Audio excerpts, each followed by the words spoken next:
Egiptas, saulė, atostogos? Nu, sakykime, gal nebus visai atostogos, nes dabar šiek tiek dar problemų turiu su pečiu, bet reikės jau pradėti dirbti, tai tikiuosi, kad nebus atostogų. Gera nuotaika iš pat ryto? Gera nuotaika, mes, kaip sakom, be bairių mes neįskrendam su rinktinė, visada kažkas turi išmesti kažkokią kozeriuką, tai taip ir pradam rytą.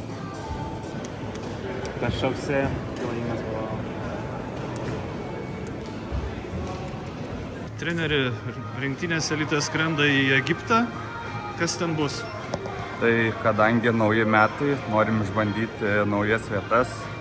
Radom tokią neblogą bazę, kur šilta, saulė šviečia ir važiuojam ten išsibandyti. Kur ta bazė ir kokie planai stovyklos? Šarm el Šeiche ir bandysim padaryti bazę, šiek tiek paplaukti ilgesnių nuotolių. Įsivažiuosim į antro ciklo pradžią.